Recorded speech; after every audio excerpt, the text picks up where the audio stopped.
I don't have a wide enough lens to get that. I think you probably have to just go on. Continuously variable. It's a hydraulic. It's all analog. So all analog. In fact, the motors themselves, there's actually four motors for azimuth, 4 for elevation, and so they're obviously, as I said, hydraulic. The motors themselves are relatively small. They're about so big.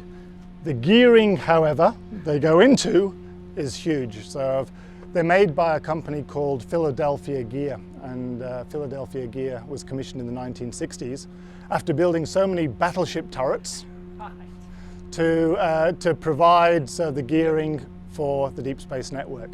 And so they're still there now. So never failed. So every night put a bit of oil in them, and that's essentially the gearing and the braking system as well. So, and the reason why we have 4 motors on each, 2 are torque, 2 are counter torque. There's no whiplash. Got it. And I mean no whiplash at all. Even when you're slowing at the maximum rate. Yep. And so the 70 meter here, it's a huge 1/4 degree a second. Right. At maximum, pick up your skirt and move. So when we're going down to point, it can take, in the case of Voyager 2, so our stow angle is probably around about 17 degrees elevation. And you'll see this, what we do is, because the antenna has cables running from the dish all the way down to essentially the fixed point, we have wraps, so the dangle. So, and as we rotate, those wraps tighten. We have a physical limit, so whether we're going clockwise or anti-clockwise, where we have to say, okay, this is as far as we go without pulling the cables out, we have to slew around. So we have essentially a null point, which is the 17 degrees, which allows us to travel north or south for most spacecraft without having to interrupt a track and then move around. So and that's 0.25 of a degree per second, so on both azimuth and elevation. So it can take 20 minutes to get to point. And equally importantly, it can take 20 minutes to get back to stow. So normally after we finish with the support, we have a 15-minute buffer where we can return the antenna to its stow point before we start the next support. So, and after Voyager, we could be having Cassini, we could be having Mars rising, and then we have all the Mars spacecraft as well. So the beam waveguides, so a lot smaller antenna, they can go at 0.8, so they're a lot faster. So a lot faster to point and a lot faster to stow as well. Why does it have to go to a stow point? Well, we have a number of reasons. One of them is for the wraps, which I mentioned. So we leave ourselves in an optimum position, so for going on to the next support. But also as far as moving the antenna to a stow position where essentially it's put straight up, it's good for weather. So wind coming in, yeah. Do you have to shut it down and go? It's rare for us to shut down. So the limitations for the antennas are 80 kilometers an hour.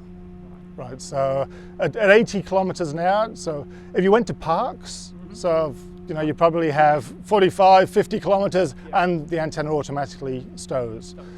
Here it hits 80 kilometers an hour and it's telling the supervisor, you need to do something, and the supervisor's tossing up, is it a gust, is it steady? Right. So is that project commanding a critical command? There's a little bit different when you're tracking a spacecraft to just tracking a celestial object, essentially. Does the wind affect, does it give you jitter on the dish or anything? No, and that's down to the motors. The torque, anti-torque. There's all, if you look at how much anti-torque is there, there's very little, and we can be pointing crosswind, and we'll see no physical movement at all. So it's not. I've never lost a spacecraft because of wind. I suppose you look at the 70 meter, and its lifespan is extended on almost a continuous basis. There's no other resource like it. So, and even though projects can be supported on smaller antennas, it's data rates. So the bigger the antenna, essentially the higher the data rate that can come down through it, the bigger the margins. So nobody, unless you start arraying, and arraying means that, to actually get 170 meter, you're taking up almost our entire 34 meter resource, which means there's no room for anybody else. So At the moment, 2025 is what they're giving the 70 meter, but I can see that being extended again.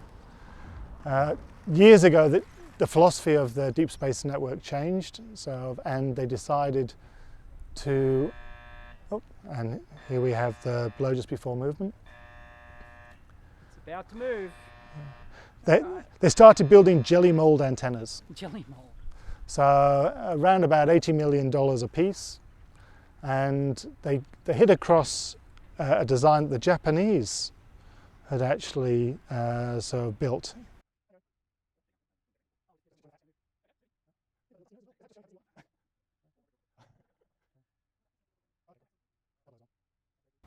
Yeah, so 80 million bucks really, so of a pop, and what they're trying to do now is they're trying to fill the DSN with 34 meter antennas. And when I say jelly mold, they're all the same design now, yep. Even the hardware within them. And tell us about the klystron. I can show you. You can show us the klystron? I can, without mounting an antenna. Come on, come with me. We've got to go. We've got to go, all right. This is our spare 400 kilowatt klystron. Strangely enough with klystron, it's a very inefficient amplifier, and with inefficiency comes heat. So the jacket that you see is the water cooling. We have huge heat exchangers. The sole purpose is to stop this thing from frying. Saying that, there's probably about as many safeguards on this as there is on a nuclear power station. So every flow is measured to the gallon per minute.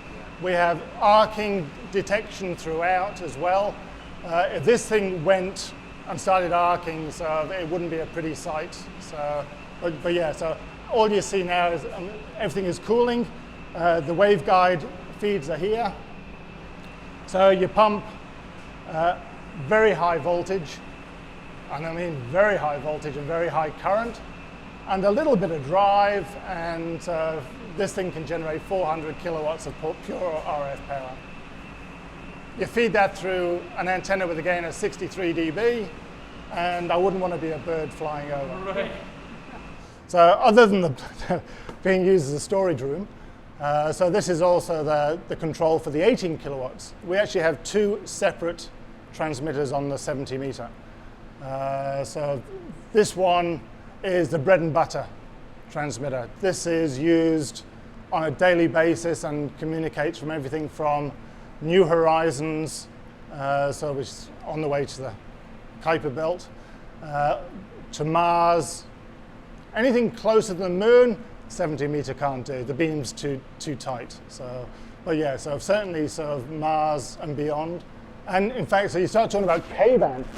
This antenna is only K-band capable on radio astronomy. The beam waveguides now are K-band capable for spacecraft. And we have a spacecraft called LRO, which is a lunar. When it points to Earth, it has to point to us on K-band. Otherwise, we don't receive it. So even on the spacecraft with K-band, the beam is narrow. But on a 34 meter, it's narrow as well. So yeah, unless the two are pointing physically at each other, it's almost like a microwave repeater. So does that mean because we're rotating, the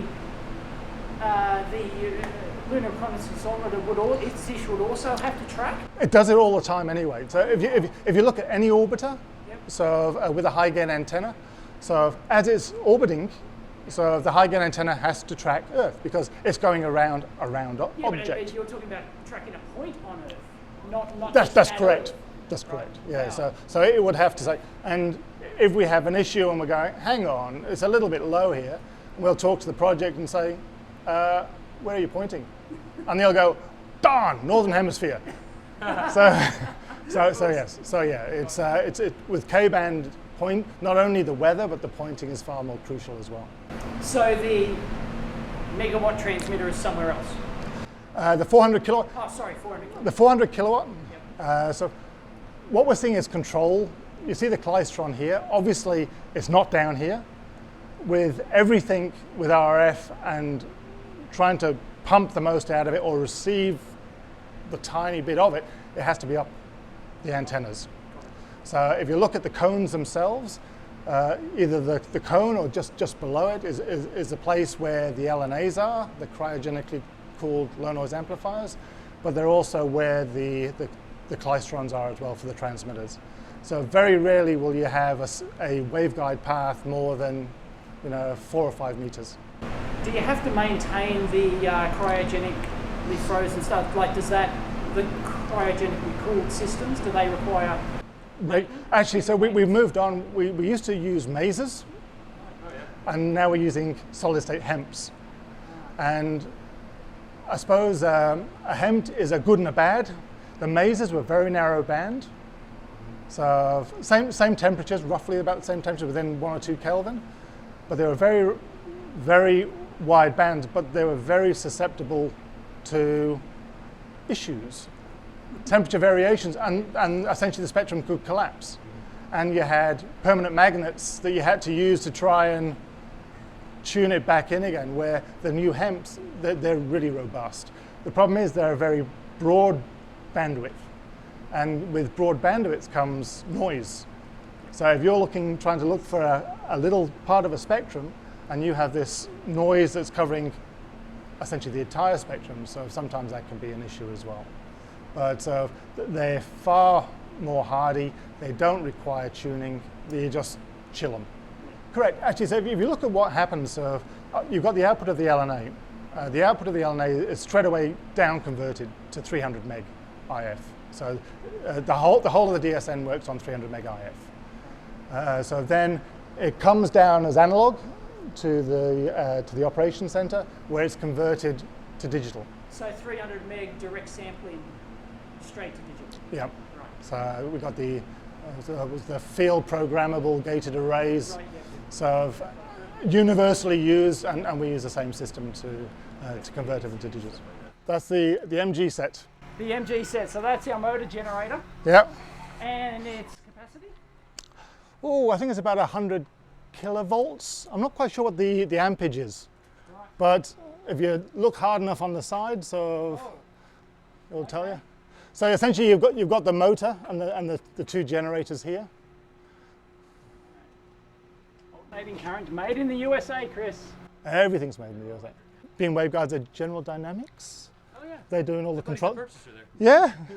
So they've done all the control systems. Is it Texas division? Because he actually buys for them. I don't know. So yeah, they got the contract for DSS 35, and they've carried on through 36 as well. Actually, so every antenna in the Deep Space Network, or antennas that we interface with on other networks, is given a number. I suppose fundamentally they're two antennas made for very different purposes. So if you look at Parkes, it's a radio astronomy telescope. Its minimum elevation is 30 degrees, so essentially the pedestal doesn't have to be so high. It's probably cheaper in construction. But when you're looking at a celestial object, that you know where it's going to be, so you can just wait. It'll come within the beam at some point. You know, you start looking at Arecibo, which is essentially the mountain dish, and that has a very tiny beam, and it relies on Earth rotation to actually for the objects to come within in focus. So that was one purpose. This was made for spacecraft tracking. So essentially, when a spacecraft comes over our horizon, we want to be able to track it. So we want to have full horizon to horizon coverage, because the way it will work is with the spacecraft support. So you can't just wait for it to wander into your beam, especially when Goldstone could be tracking it. And the whole point of the Deep Space Network and where we are in Canberra and where the other 2 sites are is to provide that 24/7 coverage. So as a spacecraft starts setting in Goldstone, it's starting to rise here. In fact, there's an overlap.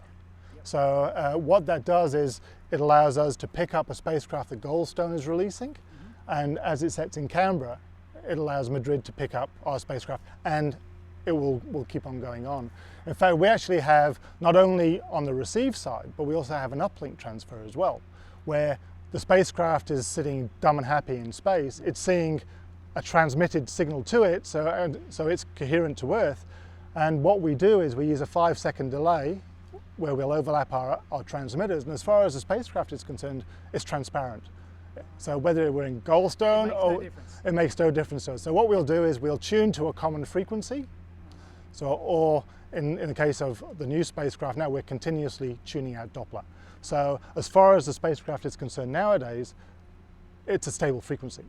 Got it. So even if it's an orbiter, we know how it's orbiting, we know its Doppler shift as it's coming and going, and we can predict to the hertz, and so make sure that those frequencies are precise and stable into the spacecraft. Do you have to change that frequency over the course of a day's track, or?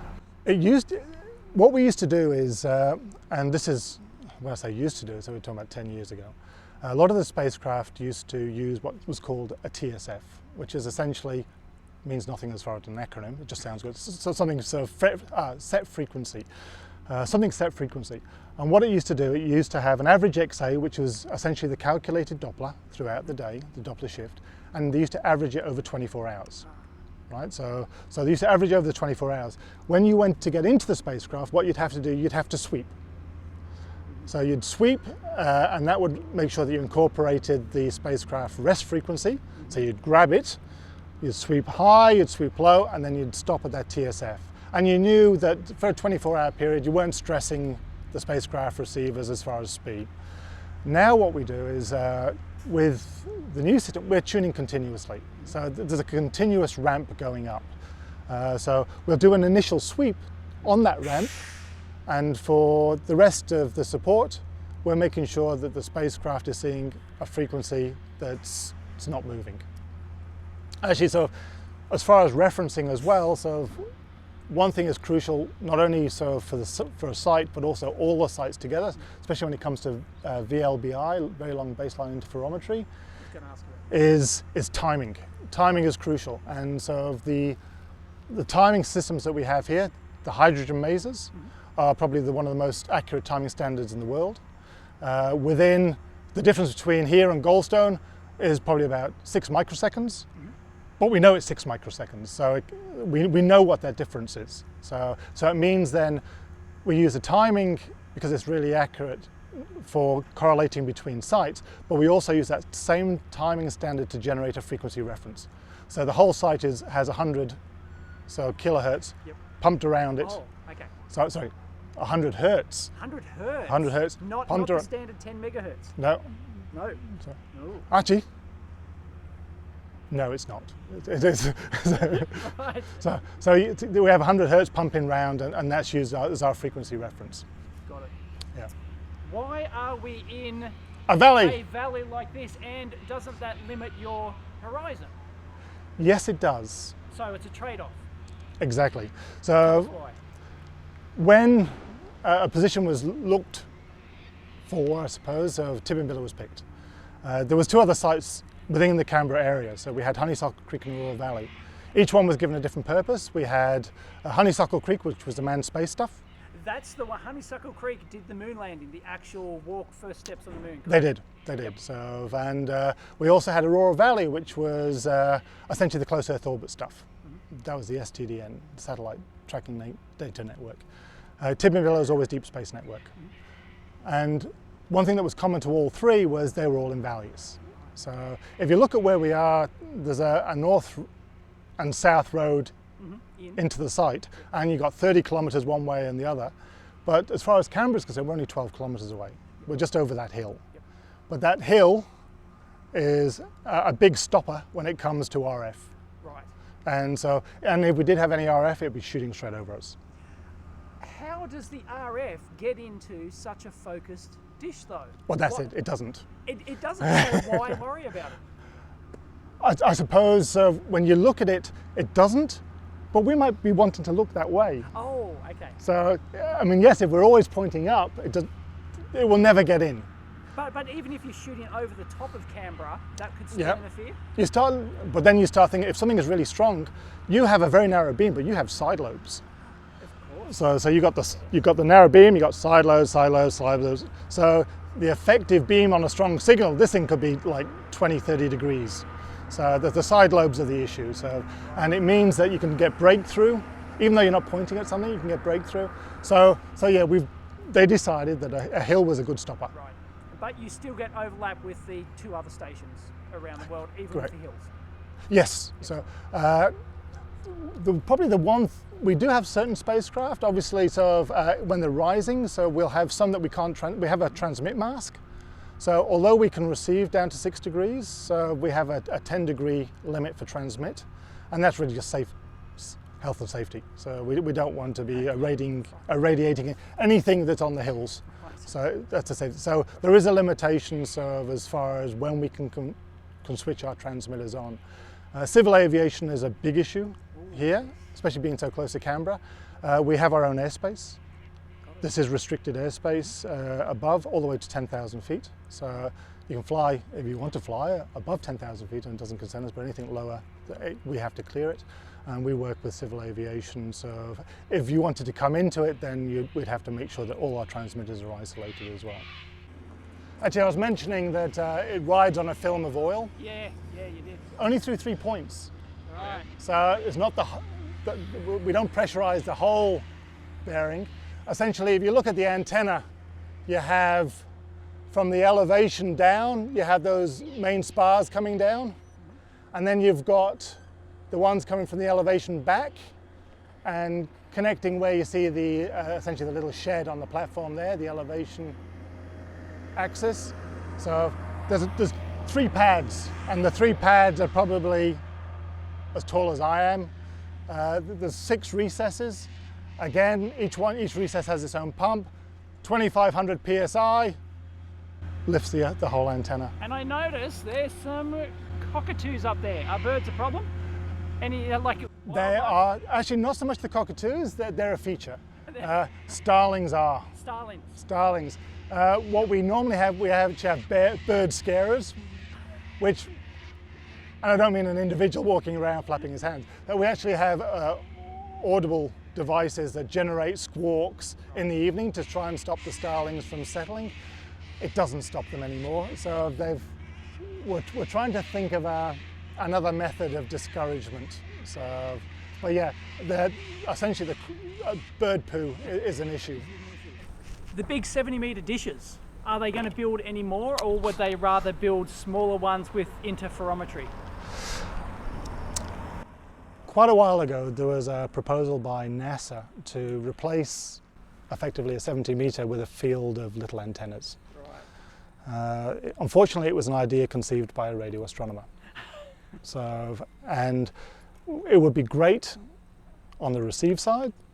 As far as arraying, yes, you could combine all of them and make an effective big antenna. But you don't get the same sensitivity, do you, as the big antenna?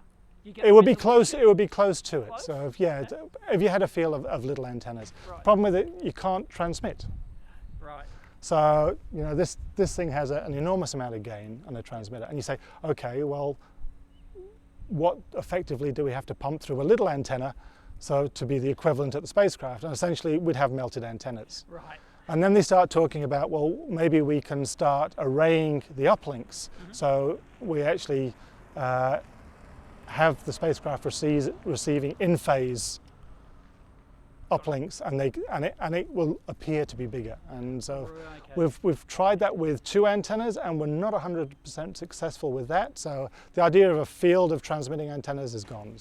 So that was out. Right. So then they said, okay, well, let's do smaller antennas. That's where the 34 meters came into it. And I said they very much are a jelly mold antenna. So it's a standard design.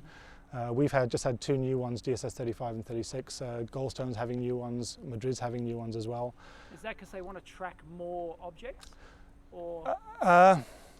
What they want is a system which is relatively cheap to maintain. The difference between a standard Cassegrain, where essentially you're squeezing all the equipment as close to the horn as possible to reduce noise, suddenly isn't an issue with the beam waveguide, because what you're doing, you're forming the beam at the subreflector, and with a series of RF mirrors, essentially taking it to a nice air-conditioned room below. So suddenly you can be running maintenance tasks while the antenna is tracking. Got it. So suddenly maintenance cut is cut as far as the cost. And then you think, well, okay, you pick an efficient design as far as building, and as I said, so if you look at a 34 metre, and it's around about 80 million Australian dollars, so which is pretty darn good. So somebody tried to cost that and gave up, to the point where NASA said there will never be another 70 metre antenna. Wow. So it's Okay. so yeah. What you're seeing there is a dinosaur that's heading to extinction. And we're just hoping that we can create an environment that we keep on prolonging it. But it's still the only game in town for some operations, I would presume. It is. Well, I mean, we're tracking Mars spacecraft under 34 meters. And as I said, so if that's what the spacecraft we're supporting aren't the issue, it's what they require from the mission. For instance, if you want to bring down a high resolution picture like MSL is taking all the time, or Cassini is taking all the time, you need that high bit rate. And if it means then that I can bring down my dump data in 2 hours on a 70 meter, but I need 4.5, 5, 6 hours, 7 hours to bring it down on a 34, I know which one I'd be picking. Got it. So I'd be putting my application into the schedule as soon as possible. So yeah, the projects love the 70 meter because it gives them bandwidth. That dish over there is the Honeysuckle Creek. That's the one that actually recorded the first Neil Armstrong's first steps. It was, and so actually 26 meter. So it was dismantled from Honeysuckle Creek, brought here. Had a very long service here with the STDN, which is essentially the satellite tracking data network. Had its own operations center as well. So the shifts were split into two. You had your STDN stuff and your TDN guys. So used to drive in the cars and separate at the gate, and they used to head down there. That was retired. Nobody wants to demolish it. Right. It's a historic icon. So, and you know, I look at it now, and there's still a lot of nostalgia for me. So obviously, for a good many years, I was controlling that one as well. And I think it will sit there. I don't think it's going to be used again. It's had a sister antenna from Aurora Valley, and that ended up in Tasmania, and that's still being used today for radio astronomy.